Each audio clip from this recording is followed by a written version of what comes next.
Saya mengalu-alukan dan juga mengucapkan selamat datang kepada yang berbahagia Al-Fadil Ustaz Ahmad Dusuki Abdurrani, insyaAllah untuk rancangan Mau'izati pada hari ini. Assalamualaikum Ustaz. Waalaikumsalam warahmatullahi ta'ala wabarakatuh. Sihat Ustaz ya? Ya, Alhamdulillah. Alhamdulillah. Dan insyaAllah kita nak mengajak sahabat-sahabat rakan-rakan pendengar kita juga pada hari ini untuk berkongsi, saya kira satu perkongsian khas lah dalam rancangan Mau'izati pada hari ini, kerana insyaAllah Ustaz akan mengupas dan juga menyentuh tentang kesempatan 1 hingga 10 Zulhijjah. Ustaz, bersempena kita bakal melangkah insyaAllah pada musim haji ini 9 Zulhijjah merupakan hari wukuf insyaAllah Ustaz ya.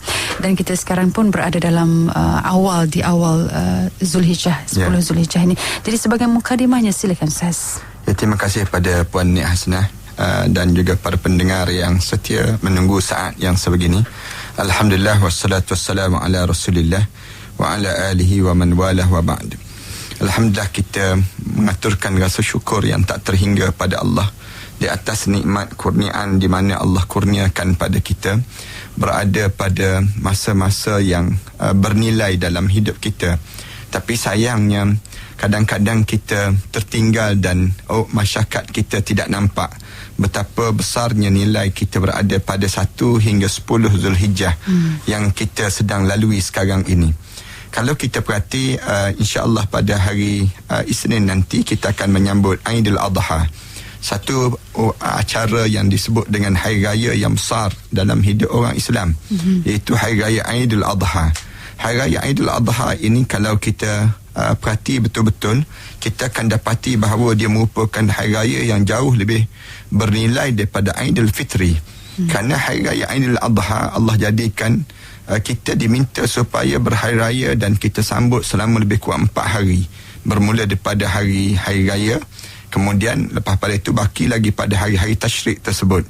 Hari raya tersebut kemudian kita jatuh pada hari Isnin insya-Allah. Kemudian kita akan raya pada hari Selasa, hari Rabu dan juga hari Khamis, dan berakhir pada hari Khamis itu. Maknanya Allah jadikan hari-hari tersebut merupakan hari yang diharamkan kita berpuasa. Berbeza dengan hari raya Aidil Fitri. Hari raya Aidil Fitri kita sambut dalam Islam, sebenarnya kita diajar supaya sambut tak sampai 1 hari pun. Bermula daripada malam hari raya Aidil Fitri 1 Syawal sampai pukul 12 tengah hari. Pukul 12 tengah hari dah berakhir dah hari raya Aidil Fitri. Adapun pada petang tu raya kita je, pandai-pandai je kita tambah. Yang kedua, hari raya kedua pun sama juga. Raya ketiga pun confirm lah raya kita, yang kita sentiasa sambut di kalangan kita, sehingga tenggelam yang disebut dengan Aidil Adha. Allah jadikan Aidil Adha dan Aidil Fitri ini merupakan 2 hari raya yang bernilai dalam hidup kita, sehingga kan kita diajar dan diminta supaya kita besar-besarkan hari raya kita ini. Dalam Al-Quran Karim Allah Subhanahu wa taala sebut, "Wa man yu'azzim sya'airallah fa innaha min taqwal qulub." Siapa-siapa yang membesarkan syiar Allah ataupun yang disebut dengan kebesaran-kebesaran dalam beragama ini, itu tanda ketakwaan yang ada pada hati mereka.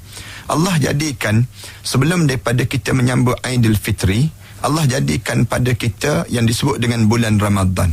Bulan Ramadan sebulan kita diminta beramal ibadah.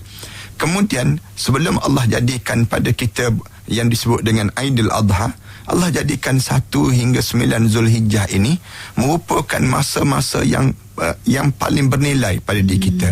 Kita kena faham demikian. So, cuma bezanya Aidil Fitri itu difardukan kita puasa sebelumnya. Tetapi adapun Aidil Adha ini Allah tak fardukan kita puasa. Tetapi ada satu benda yang bernilai yang kita kena tahu besarnya saat ini, ialah berkumpulnya manusia di padang Arafah untuk semata-mata meminta keampunan dosa kepada Allah Subhanahu wa taala. Datang dalam keadaan ya'tuna min kulli fajjin amik. Masing-masing datang daripada segenap penjuru dunia dalam keadaan untuk menadah tangan berdoa kepada Allah untuk meminta keampunan dosa-dosa pada Allah pada Yaumul Arafah, pada hari Arafah itu. Para pendengar yang dihormati sekalian, kalau kita perhati kenapa Allah jadikan besar sangat nilai Aidil Adha itu dibandingkan dengan Aidil Fitri. Ulama-ulama sebut sampai peringkat Allah suruh kita berbuat beberapa amal ibadah, dan kita diminta supaya ambil kesempatan ini, kesempatan yang Allah bagi ini pada diri kita. Kadang-kadang saya nak sebut betapa ralatnya di kalangan kita pada saat yang sebegini. Kita tak rasa bagaikan kita nak sambut Aidilfitri. Kerana tak rasa ni mungkin kejahilan kita. Mungkin jarang di kalangan kita nak promo. Jarang di kalangan kita nak gembar-gemburkan tentang betapa bernilainya pada Hari Raya Aidil Adha. Sedangkan Allah jadikan Aidil Adha ini merupakan masa untuk kita banyakkan muhasabah diri. Beza sikit dengan yang disebut dengan, berbeza dengan Ramadan. Ramadan ini Allah jadikan sebelum daripada Aidilfitri tersebut, Allah jadikan Ramadan. Ramadan ni Allah sendiri susun. Tetapi untuk Aidil Adha, Allah jadikan pilihan untuk kita lakukan amal ibadah. Ulama-ulama tanya, nak buat amal ibadah apa? Di antara 1 hingga sampai yang disebut dengan 10 Zulhijjah ini. Kalau kita baca dalam hadis Rasulullah banyak. Rasulullah sallallahu alaihi wasallam galakkan, sehingga kan Rasulullah sallallahu alaihi wasallam sebut Yaumul Arafah, orang yang puasa sunat pada hari Arafah, Allah ampunkan dosa setahun yang akan datang dan setahun yang telah berlalu dalam hidup. Besarnya nilai pada hari Arafah. Dalam hadis yang lain Rasulullah sallallahu alaihi wasallam galakkan supaya kita ni puasa pada 1 hingga 9 Zulhijjah. Kita puasa dan puasa. Dan dalam hadis yang lain Rasulullah kata banyakkan bertaubat dan beristighfar pada Allah dengan amal-amal ibadah ini.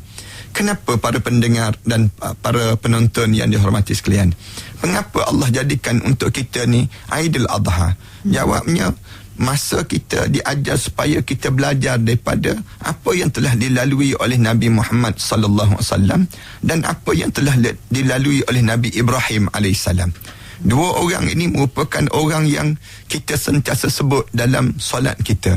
Bahkan tak sah solat kita kalau kita tak sebut nama dua orang ni. Dalam solat kita akan sentiasa sebut Allahumma salli ala Muhammad wa ala ali Muhammad kama sallaita ala Ibrahim wa ala ali Ibrahim wa barik ala Muhammad wa ala ali Muhammad kama barakta ala Ibrahim wa ala ali Ibrahim fil alamin innaka Hamidum Majid.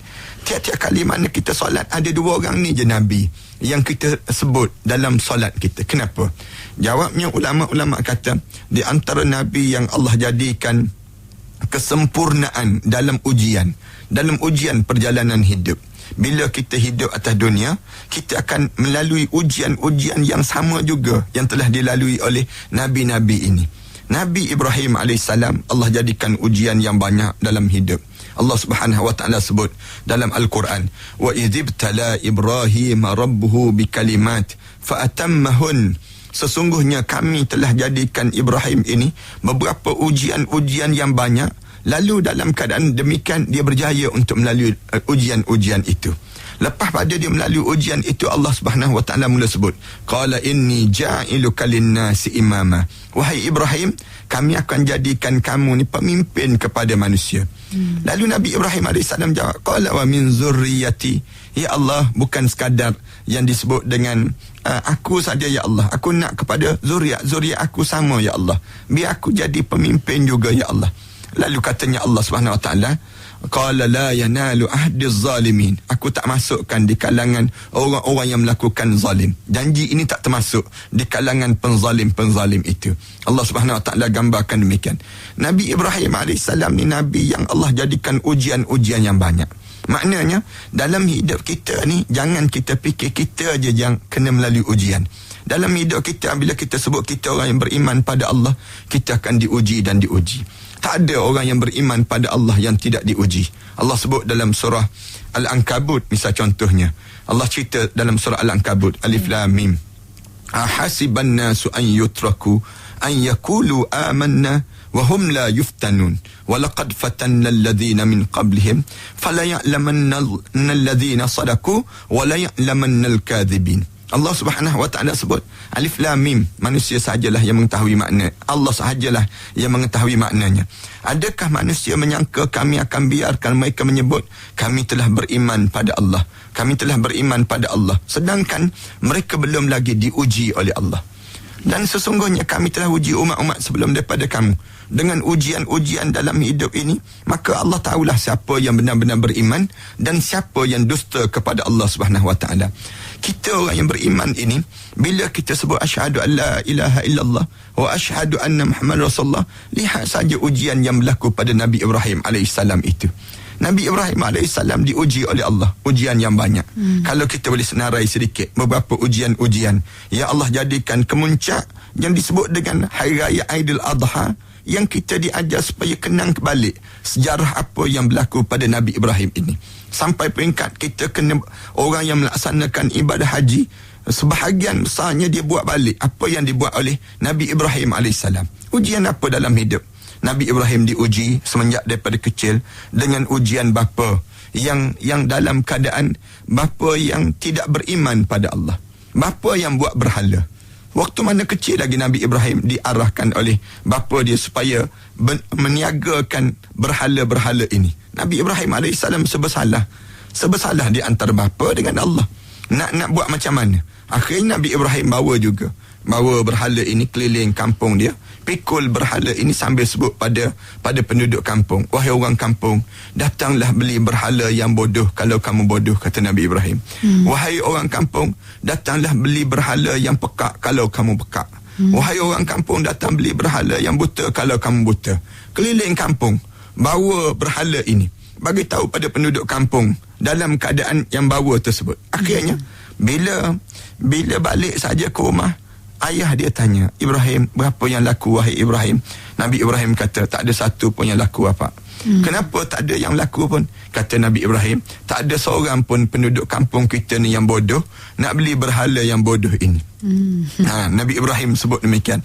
Ayah dia sebut balik, kenapa kamu sebut bagaimana? Saya sebut, datanglah beli berhala yang pekak kalau kamu pekak. Datang beli berhala yang bodoh kalau kamu bodoh. Sebut demikian. Dan katanya ayah Nabi Ibrahim, kalau kamu sebut demikian, sampai bila-bila lah tak laku. Kamu meniagalah sampai bila-bila. Nak sebutnya, Nabi Ibrahim ni cuba ujian dalam hidup. Ujian ini tak berhenti dengan ujian ini. Nabi Ibrahim AS diuji dalam hidup. Kita nak sebut, kita pun sama, kadang-kadang orang kita ni berhadapan dengan ujian ini. Ujian apa dia? Ujian ayah, ujian ibu dalam hidup kita. Kita ni, para pendengar yang biasa melalui perjalanan hidup yang ada ayah dan juga ibu, kalian sedang berhadapan dengan ujian. Ujian apa dia? Ujian ibu dan ayah, semakin tua, semakin banyak kerenah-kerenah yang perlu kita tanganinya. Itu baru ibu dan ayah. Belum lagi dibicarakan tentang ibu mertua, bapa mertua. Ibu mertua dan bapa mertua ni pun ujian dalam hidup sebagai seorang lelaki. Betapa ramai di kalangan kita tak mampu mengharungi ujian ini. Ujian ibu dan ayah. Ramai mana orang kita tak sanggup nak jaga ibu dan ayah dalam hidup. Kenapa? Diuji dengan ujian yang sebegini. Nabi Ibrahim AS berjaya melaluinya. Kita belajar daripada Nabi Ibrahim. Ujian apa lagi Nabi Ibrahim lalui dalam hidup? Berhadapan dengan penyembah masyarakat yang tidak mentaati perintah Allah, menyembah berhala-berhala dalam masyarakat. Akhirnya Nabi Ibrahim AS terpaksa di waktu ini, Nabi Ibrahim AS ambil kapak, hancurkan kapak-kapak, hancurkan berhala-berhala yang kecil. Kemudian bila hancurkan berhala yang kecil, Nabi Ibrahim AS tinggalkan berhala yang besar, kapak yang besar ini di berhala yang paling besar. Bila ditangkap Nabi Ibrahim, ditanya siapa yang buat ini. Orang ramai kata Ibrahim yang lakukan demikian. Nabi Ibrahim AS, Nabi Ibrahim bila ditanya, apakah kamu yang lakukan demikian? Nabi Ibrahim AS sebut, saya tak tahu, tapi cuba kamu tanya berhala yang besar itu. Kerana kapak berada pada berhala yang besar itu. Sejarah ini saya sebut, para alim ulama suruh kita cerita pada anak-anak kita. Sebut pada anak-anak kita dan keluarga kita betapa bernilainya bagaimana kita taat pada perintah Allah. Bila Namrud tak puas hati dengan jawapan Nabi Ibrahim AS, mula dibakarkan Nabi Ibrahim, mula diunggunkan api yang tinggi, katanya dalam kitab setinggi 7 tingkat bangunan, hanya semata-mata benci dan dendamnya terhadap Nabi Ibrahim AS. Bila dibakar saja, mula dicampak Nabi Ibrahim AS, kita dapati bagaimana Allah Subhanahu Wa Taala tunjukkan kebenaran dan bagaimana keyakinan manusia yang hidup bergantung pada Allah. Nabi Ibrahim AS. Campak je dalam api, mulut dia sebut terus, hasbunallah wa ni'mal wakil, wala hawla wala quwwata illa billahil aliyyil azim. Kalimah yang menyebabkan api ini, bila api itu sendirinya dicampak tersebut, tiba-tiba api ini berubah menjadi sesejuk-sejuknya. Allah arahkan pada api yang Allah Subhanahu Wa Taala sebut dalam Al-Quran, ya nar kuni bardan wa salaman ala Ibrahim. Wahai api, jadikanlah kamu ni bardan, sejuk, wa salaman, selamat ke atas Nabi Ibrahim AS. Ini merupakan satu pengorbanan dalam ketaatan pada perintah Allah. Bila kita ni dalam keadaan kita taat pada perintah Allah, demikianlah kita akan berhadapan ujian. Mana-mana orang yang taat pada perintah Allah, dia akan hadapi ujian-ujian yang sebegini. Dan lalu dalam keadaan ujian yang sebegini, kita mesti menjadi tabah dalam keadaan berhadapan bila kita memikul tanggungjawab yang disebut dengan beragama. Kemudian Nabi Ibrahim tak berhenti dengan ujian itu. Kalau kita baca dalam Al-Quran, Allah uji lagi Nabi Ibrahim. Uji apa dia? Uji berumah tangga tak dapat zuriat. Satu ujian yang besar dalam hidup. Bila berumah tangga tak dapat zuriat. Ramai di kalangan kita diuji dengan ujian ini. Tapi Allah dia nak tunjuk bagaimana Nabi Ibrahim ni berkeyakinan, berdoa dan minta. Akhirnya pada penghujung usia, di saat mana dia ni sudah melalui proses tua dalam hidup, tiba-tiba datang malaikat Jibril memberitahu peristiwa yang menggemparkan dalam hidup Nabi Ibrahim, bahawa Nabi Ibrahim akan dapat zuriat Ismail AS, dapat zuriat Nabi Ishaq AS. Ini di antara satu benda yang mengejutkan Nabi Ibrahim di usia tua. Allah boleh bayanglah, para pendengar yang usia 60 lebih tiba-tiba balik ke rumah, orang rumah bagi tahu, bang, saya disahkan mengandung, bang. Rasa-rasa pensan tak kena gaya. Nabi Ibrahim AS, bila saja diberitahu yang dia akan dapat zuriat, dalam keadaan demikian dia tak percaya. Macam mana aku orang yang berusia begini tiba-tiba aku nak dapat zuriat?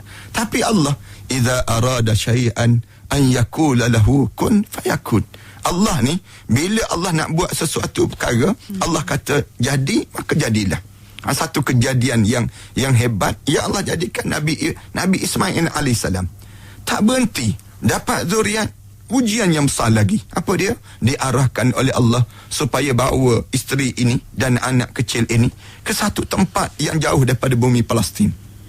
Bergerak, para pendengar yang dihormati sekalian, bergerak sampai di bumi Mekah, dipanggil Bakkah di waktu itu, biwadin ghairi zi zara'in. Satu lembah yang tak ada apa-apa tanaman, tak ada orang yang tinggal di situ. Satu arahan yang mengejutkan Nabi Ibrahim AS. Arahan apa? Tinggalkan anak dan isteri kamu di tempat ini, dan kamu pulang, kamu balik semula. Nabi Ibrahim AS dengar arahan ini, nak sebut bagaimana Allah sebut fa'atammahun, telah berjaya dilaksanakan segala ujian ini. Bila saja suruh tinggal, Hajar alaihissalam ini dengan anak kecil sekecil itu berpaut di kaki, pegang kaki suami. Kenapa nak tinggalkan dia dengan keadaan sebegini? Lalu bila sebut saja begitu, Nabi Ibrahim AS, Nabi Ibrahim usap rambut isteri ini, usap kepala isteri ini, sebut, ini perintah Allah. Oleh kerana ini perintah Allah, maka kita terpaksa dan kita mesti ikut apa yang diarahkan oleh Allah. Saya pun tak tahu apa hikmah yang Allah nak lakukan pada kita. Bila dalam keadaan demikian, tinggalkan. Allahu Akbar. Tak mudah. Orang kita kan, di mana orang kita nak tinggal rumah, nak pergi ke masjid pun susah. Orang kita kan nak solat berjemaah pun tak boleh. Orang tanya, kenapa tak pergi solat berjemaah? Susah Ustaz, anak-anak kecil, tak ada orang nak jaga. Padahal dia tak pergi pun, alasan dalam hidup. Berapa ramai di kalangan kita tak boleh nak tinggalkan isteri. Nak tinggal, cuba kita bayangkan, kita bawa isteri tinggal tengah-tengah pasar raya. Kita diarahkan tinggal pasar raya tengah-tengah seorang-seorang. Rasa balik tidur kat luar malam tu tak kena gaya. Nak sebutnya gambaran bagaimana kita tak mampu kita. Nabi Ibrahim AS, Allah uji ini. Ujian tinggalkan anak dan isteri. Hajar alaihissalam, waktu mana diuji dengan ujian ini, dia menunjukkan dia seorang isteri yang salihah, isteri yang taat. Bagaimana Hajar terpaksa menjaga seorang anak di tempat yang tak ada apa-apa. Kemudian anak pula menangis, tak berhenti. Nabi Ismail AS menangis teresak-esak, menangis dalam keadaan menangis, tinggal berulang alik di antara Safa dan Marwah mencari yang disebut dengan air yang diajar supaya kita laksanakan ibadah haji ini. Di antaranya salah satunya sa'i di antara Safa dan juga Marwah. Bila berulang sampai 7 kali cari air ini, tiba-tiba kedengaran air di telapak kaki Nabi Ismail AS ini. Cerita panjang, ulama-ulama bicarakan perkara demikian, dan kita pun patut bagi tahu pada keluarga kita. Inilah peristiwa yang berlaku dalam kehidupan Nabi Ibrahim, Nabi Ismail AS. Bila ditinggalkan begitu, datang lagi arahan yang pelik dalam hidup. Arahan apa dia? Arahan setelah mana Nabi Ismail AS membesar, tiba-tiba datang arahan untuk sembelih anak. Sembelih anak ni satu ujian. Bila Nabi Ismail dah besar, dah akil balik, tiba-tiba Nabi Ibrahim bermimpi 3 malam betul-betul. Mimpi dan mimpi. Datang diarahkan supaya sembelih Nabi Ismail AS. Datang Nabi Ibrahim daripada bumi Palestin, berjumpa dengan Nabi Ismail AS. Bila berjumpa dengan Nabi Ismail, sebut pada Nabi Ismail, "Ya bunayya, inni ara fil manam, inni azbahuk, fanzur madza tara." Wahai anakku, aku lihat dalam mimpi aku berulang kali bermimpi bahawa aku ni menyembelih kamu. Apa pandangan kamu wahai Ismail? Nabi Ismail AS bila dengar saja yang disebut, yang bapanya sebut kalimah ini, jawab terus pada Nabi Ibrahim, "Ya abati, if'al ma tu'mar, satajiduni insya'allahu minas sabirin." Wahai bapaku, buatlah apa yang diperintahkan oleh Allah pada kamu. Kamu akan dapati aku di kalangan orang yang sabar dalam mentaati perintah Allah. Ini ulama-ulama kata, bila kita taat pada perintah Allah ini, jadilah bagaikan Nabi Ismail AS. Walaupun perintah itu di luar akal pemikiran manusia, tetapi mentaati perintah Allah itu lebih utama daripada pemikiran akal kebiasaan manusia. Jangan banyak pertikaikan perintah Allah. Jadikan diri kita ni seorang hamba Allah. Hamba Allah yang taat. Nabi Ismail AS ini perintah yang besar dalam hidup dia. Kalau kita lah agak-agak, kalau kena pada kita, katakanlah datang bagi tahu yang ayah kita Nabi, misal contoh, aku ni diarahkan oleh Allah sembelih kamu. Agak-agak macam mana? Jangan main-main jangan main-main sembelih ni mati jangan main-main benda demikian. Tapi Nabi Ismail ni menjadi orang yang seteguh dan tepat dalam jiwa dia. Tiba-tiba bila diarahkan supaya sembelih tadi, dia sebut tak apa sembelih. Bila sebut nak sembelih ni, cuma Nabi Ismail sebutlah 2-3 perkara dalam riwayat cerita. Yang pertama, pisau tu biar tajam. Jangan sembelih dalam keadaan pisau yang tumpul. Jangan. Ni kadang-kadang nak sembelih pun, lembu pun tengok 2-3 kali ke pisau tersebut. Dan kadang-kadang orang kita dia nak sembelih tersebut, pisau biar tajam. Dan jangan tunjuk depan lembu-lembu yang lain. Pensan lembu-lembu yang lain dengan darah-darah yang masih ada lagi. Jangan. Pisau biar betul-betul tajam. Sehingga kan mazhab Syafi'i ni dia berpandangan jangan terangkat mata pisau tadi. Kenapa? Nak suruh kita betul-betul sembelih dalam keadaan sempurna. Banyak kes yang berlaku di tempat kita ni, bila kadang-kadang tercampak pisau daripada tengkuk lembu dan sebagainya. Yang benda-benda yang demikian kerana kita tak menghayati apa sebenarnya yang dikendaki dalam beragama ini. Kemudian yang kedua, tolong singsing kaki seluar. Disebut dalam riwayatnya cerita bahawa bila Abi nak sembelih saya, pastikan kaki seluar tu biar tersingsing sedikit. Kerana apa? Dia takut nanti mengecik darah saya dan terkena pada yang disebut dengan darah itu. Nanti ibu akan tanya, darah siapa itu yang menyebabkan Abi tak mampu lagi untuk nak cerita yang tak sebenarnya. Akhirnya ibu ni rasa sedih dengan keadaan yang berlaku. Saya tak nak. Dan ulama-ulama sebut Nabi Ibrahim AS ni di antara Nabi yang pertama yang buat seluar atas dunia. Nabi yang kita pakai seluar sekarang, datang jenama-jenama macam-macam gaya ni pergi mengaku jenama dia dan sebagainya. Nabi yang pertama yang pakai seluar ini, yang buat seluar ialah Nabi Ibrahim AS. Barulah keluar jenama selek, jenama macam-macam gaya yang ada ni hasil daripada Nabi Ibrahim AS yang pertama. Sehingga kan Nabi Ibrahim AS ni merupakan Nabi yang pertama yang terima pakaian di padang mahsyar Allah nanti. Bila berada di padang mahsyar, Rasulullah kata, aku sendiri pun lepas pada Nabi Ibrahim. Nabi Ibrahim dahulu Allah bagi, kerana dialah orang yang pertama yang membina pakaian. Walaupun sekalipun kita bincang kemudian yang tersebut. Tetapi yang ketiganya, bila nak sembelih saya, pastikan jangan pandang muka saya. Nanti rasa kesian pada saya, pandang tempat lain.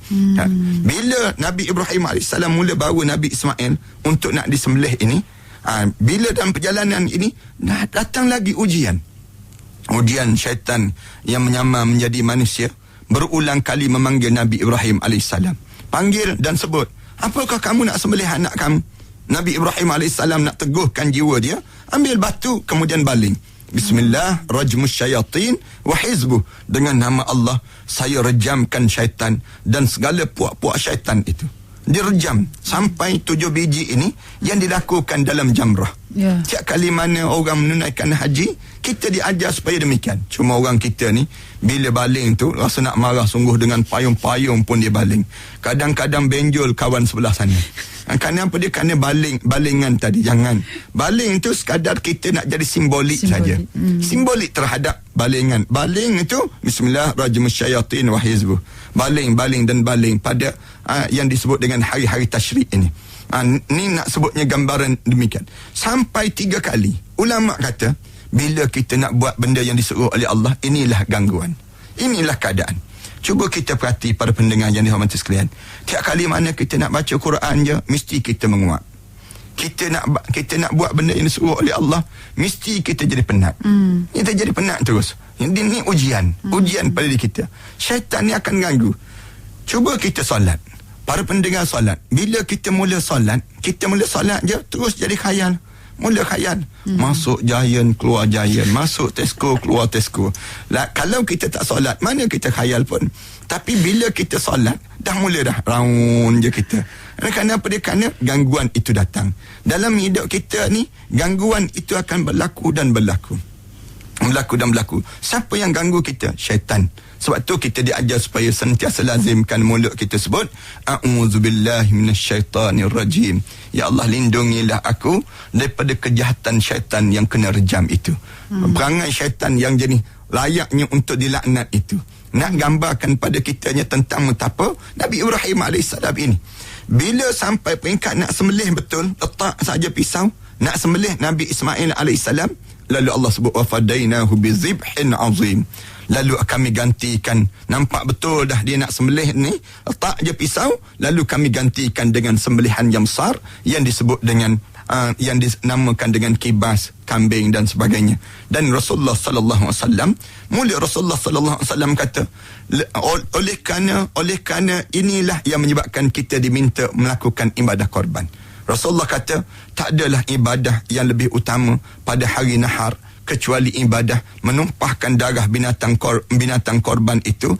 Sebelum jatuh lagi darah ke bumi itu, Allah telah ampunkan dosa-dosa mereka yang melakukan ibadah korban ini. Dalam hadis yang lain, Rasulullah sallallahu alaihi wasallam sebut, man kana lahu sa'ah falam yudahi. Mana-mana orang yang ada kelapangan, dia ada duit dia 650, 500, 550, tiba-tiba dia tak buat ibadah korban, fala yuqarribanna musallana. Rasulullah kata, tak payah datanglah dekat dengan masjid kami. Pergi jauhlah kamu. Jangan kamu datang dekat dengan masjid kami. Kenapa? Kamu tak cuba untuk belajar daripada apa yang diajar oleh Allah melalui Nabi Ibrahim AS. Nabi Ibrahim AS ni di antara Nabi yang Allah jadikan ujian yang banyak. Bukan sekadar Nabi Ibrahim, bahkan penghujung dalam hidup Nabi-Nabi ini, Nabi Muhammad sallallahu alaihi wasallam. Allah jadikan ujian daripada kecil, ujian yang lahir saja tidak mempunyai bapa. Kemudian membesar lagi Nabi Muhammad tidak mempunyai ibu. Kemudian besar lagi, kewafatan pula datuk kesayangan.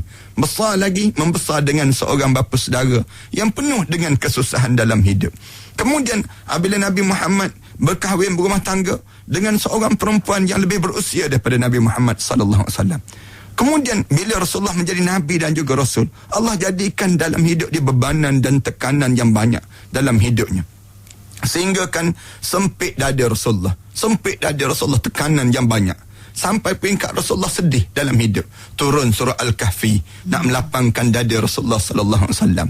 Dalam keadaan sebegini, Allah jadikan ujian yang banyak. Disihir oleh yang disebut dengan Lubayy bin Asim. Rasulullah sallallahu alaihi wasallam sampai tak boleh nak bangun. Rasulullah cuba dibunuh berkali-kali oleh puak-puak Yahudi, cuba bunuh Rasulullah sallallahu alaihi wasallam. Semua ni yang kita kena faham, kita pun sama akan melalui keadaan demikian. Ujian rumah tangga, ujian kemasyarakatan, ujian dalam kita bernegara, semuanya ujian-ujian ini kita mesti lalui dengan perasaan hasbunallah wa ni'mal wakil. Memadailah kita ni ada Allah sebaik-baik penjaga. Ni'mal maula wa ni'man nasir. Sebaik-baik yang memberi pertolongan dan sebaik-baik yang memberi peringatan dalam hidup kita, pertolongan yang membantu kita dalam ujian-ujian. Ujian-ujian ini tidak mudah untuk kita lalui, kecuali orang-orang yang memahami yang disebut dengan nilai agama. Mesti hidup dengan kekuatan doa. Mesti pada diri kita kuat dalam jiwa kita mentaati setiap kata bicara yang disebut oleh Rasulullah sallallahu alaihi wasallam, sehinggakan jiwa kita menjadi teguh dan kukuh berhadapan dengan ujian ini. Saya kira mukadimahnya yang lengkap juga Ustaz ya, untuk kita menghayati sama-sama, kita menghayati insya-Allah topik perbincangan kita pada hari ini berkaitan dengan kesempatan yang boleh kita gunakan dari 1 hingga 10 Zulhijjah ini Ustaz ya. Insya-Allah sahabat-sahabat jangan ke mana-mana, pastikan terus bersama kami, kita akan kongsikan lagi selepas ini. Baik, terima kasih kepada rakan-rakan pendengar. Kita sambung lagi perkongsian perbincangan kita pada hari ini Ustaz ya, menerusi rancangan Mau'izati, dan insya-Allah perkongsian khas ya berkaitan dengan kesempatan 1 hingga 10 Zulhijjah. Kita nak raikan soalan dari sahabat pendengar kita Ustaz ya. Saya raikan soalan dari saudara Khairul Nizam ya, katanya ada niat khusus tak untuk puasa sunat sepanjang 1 hingga 9 Zulhijjah ini. Dan soalan yang kedua juga saya raikan dari sahabat kita juga berkaitan dengan ibadah korban. Dia kata kalau nak lakukan ibadah korban, benarkah kita tidak dibenarkan memotong kuku dari 1 Zulhijjah hingga 10 Zulhijjah, dan mungkin dapat dikongsikan tentang fadilatnya juga Ustaz. Silakan Ustaz. Yang pertamanya ialah adakah doa khusus? Sebenarnya tak ada doa khusus, kecuali doa yang kita sunat saja untuk kitanya. Waktu mana kita, salah satunya kita melakukan ibadah puasa. Dan niat khusus terhadap puasa inilah, sengaja aku puasa pada 1 Zulhijjah dan sampai pada 9 Zulhijjah kerana Allah Ta'ala. Ataupun pada 9 Zulhijjah pada hari Ahad, kita mula niat wukuf di Padang Arafah. Kita niat puasa, sengaja aku puasa sunat pada hari wukuf di Arafah kerana Allah Ta'ala. Niat begitu saja pada diri kita untuk memudahkan diri kita ini. Yang ni yang penting. Pahala di sudut ganjaran besar yang saya sebut sebentar tadi, di mana kitanya Allah jadikan keampunan dosa setahun yang lepas dan setahun yang akan datang nanti. Ini amalan yang kita, dan kalau boleh pada 1 hingga 9 Zulhijjah ataupun 10 Zulhijjah ni, kita banyakkan tingkatkan daripada biasa. Apa dia? Baca Quran biar banyak sikit. Kemudian apa lagi? Kita diminta supaya banyakkan bersedekah di jalan Allah.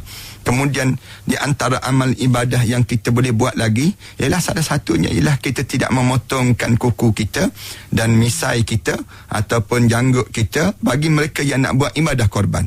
Sunat dipanggil sunat saja, bukan sampai peringkat kalau panjang sangat dah hitam dah kuku kita menjadi makruh pula kita biarkan demikian. Tetapi kita kalau boleh kita cucikan. Tetapi kalau sekiranya kita tengok panjang sangat, itu tak jadi masalah untuk kita nak lakukan dalam keadaan potong. Tidak menjadi jatuh haram, tidak. Tetapi dia panggil sunat yang dituntut, yang dilakukan oleh Rasulullah sallallahu alaihi wasallam. Selain daripada itu, saya nak sebut ialah sambungkan silaturahim di kalangan kita yang terputus ini. Dan sebaik-baik pada diri kita ini ialah kita buat amal ibadah korban di kalangan orang-orang yang susah, di kalangan masyarakat kita, masyarakat yang dekat dengan kita. Saya lebih suka kalau di kalangan kita ataupun kita tengok dalam hadis-hadis Rasulullah, dia sebut tempat yang paling baik untuk kita nak buat ibadah korban di kawasan-kawasan orang-orang yang susah. Kawasan orang yang susah di tempat kita ni banyak lagi lah. Orang yang sukar untuk makan daging-daging korban ini dan sebagainya. Manakala daging korban tersebut kita agih-agihkan, kita bagi-bagikan pada mereka yang susah itu. Katanya ulama' sebut bahagikan pada 3 bahagian daging korban ini. 1 bahagian kita bahagikan untuk jiran tetangga kita. 1 bahagian lagi pada orang-orang miskin yang jauh sikit daripada jiran tetangga kita. 1 bahagian lagi kita diajar supaya kita ambil untuk keluarga kita dan kita makan di kalangan keluarga kita. Yang ni satu kebaikan untuk kita lah daripada daging korban itu. Ada orang tanya, Ustaz, boleh tak kalau sekiranya kita makan semua daging korban tu? Saya dah keluar banyak dah, RM650 ni Ustaz. Takkanlah saya nak bagi pada orang. Boleh tak? Boleh, tak ada masalah. Makanlah. Seekor lembu tu pun dia nak makan, tak apa. Tapi dia tak dapat pahala yang disebut dengan pahala ibadah sedekah yang sepatutnya diagih-agihkan. Kita ni biar kita berpakatlah di kalangan kita, pakat untuk kita kongsi-kongsikan daging ini, sehingga kan pada hari raya korban disunatkan pada orang yang nak buat korban ni, dia tak makan apa-apa pada pagi tersebut. Dia pergi sembahyang raya dalam keadaan yang perut dia kosong. Berbeza dengan Aidilfitri. Aidilfitri kita disunatkan kita makan terlebih dahulu. Tetapi Aidil Adha tak. Aidil Adha kita pergi solat hari raya, kemudian lepas pada hari raya cepat-cepatlah untuk kita buat ibadah yang disebut dengan korban ini. Lepas pada itu sembelih lembu ataupun kambing ini, ambil daging itu cepat-cepat, kemudian goreng dan masaklah, buat macam mana pun, makan daging itu begitu saja. Dalam keadaan makanan yang paling berkat untuk dimasukkan dalam tubuh badan hamba Allah pada hari itu ialah makanan korban yang kita lakukan pada hari yang tersebut. Ini di antara amal ibadah kita yang kita boleh lakukan di kalangan tempat kita itu lebih baik. Di kawasan negeri kita ini lebih baik dibandingkan daripada kita sibuk nak buat di tempat yang lain. Tiba-tiba kita terlupa terhadap orang-orang yang di sekitar tempat kawasan kita ini. Ini di antara perkara yang kita patut kita lakukan di kalangan kita. Dan akhir sekali saya nak ingatkan pada diri saya dan para pendengar sekalian, banyakkan bertaubat pada Allah, terutama pada hari wukuf. Di saat mana orang lain sedang menadah tangan di padang Arafah, kita ni tolong angkat sama tangan kita, bagi tahu pada anak-anak kita, ambillah kesempatan masa yang Allah mustajabkan doa ini. Kerana kita kena tarik perhatian Allah, untuk Allah pandang pada doa kita. Di tengah-tengah khalayak manusia yang sedang berdoa ini, cuba bayangkan macam mana kita nak tarik perhatian Allah supaya Allah memustajabkan doa kita. Tak adalah satu amal ibadah yang lebih paling seronok untuk kita dapat dalam hidup kita bila Allah ampunkan dosa kita.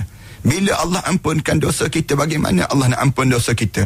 Dengan syarat kita banyak menadah tangan berdoa. Sebutlah pada keluarga kita, start daripada lepas zuhur pada hari Ahad misal contohnya, kita ni berdoa terus, Rabbighfirli wali walidayya warhamhuma kama rabbayani saghira.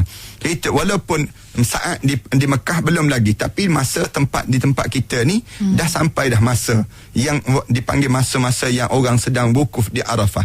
Lalu kita ambil kesempatan demikian, buat benda-benda yang baik, dan jangan sekali-kali kita buat maksiat pada Allah. Jika ada di kalangan kita buat maksiat pada Allah, cepat-cepatlah dia kembali pada Allah, kerana pintu keampunan itu terbuka luas untuk mereka. Dan keampunan Allah ini akan datang pada kita bila kita bersungguh dalam kita minta ampun pada Allah. Jangan kita ni malas dalam kita minta ampun pada Allah, kerana tiap-tiap anak Adam ni, Rasulullah sallallahu alaihi wasallam sebut, kullu ibn Adam khata' wa khairul khata' tawwabun. Rasulullah kata, tiap-tiap anak Adam ni semua ada dosa. Tak ada orang yang tak ada dosa. Dan sebaik-baik orang yang buat dosa ni, cepat-cepat dia minta ampun pada Allah. Kita ni ada dosa. Dosa dengki, dosa prasangka, dosa-dosa yang kita lakukan di kalangan kita ni banyak. Lalu ambillah kesempatan di saat mana di padang Arafah, orang sedang berdoa di padang Arafah, kita berdoa minta ampun dosa-dosa kita. Pada masa yang sama, ambil kesempatan untuk kita buat ibadah korban, untuk menjadi manusia yang tidak terkorban dengan dunia, tetapi kita menjadi hamba Allah yang berkorban untuk mentaati perintah Allah dalam setiap keadaan dan setiap masa yang kita lalui dalam hidup kita. Selamat menyambut Aidil Adha. Mudah-mudahan Allah rahmati kita dan Allah jadikan kebaikan pada kita semua. Wallahu a'lam. Amin ya rabbal alamin. Terima kasih banyak Ustaz bersama kita pada hari ini. InsyaAllah mudah-mudahan perkongsian ini memberi pencerahan yang banyak kepada kita untuk menjadikan kita insan yang bertakwa di sisi Allah Subhanahu Wa Taala. Sekali lagi terima kasih. Selamat Raya juga untuk Ustaz. Ya, terima kasih. Assalamualaikum. Waalaikumsalam warahmatullahi.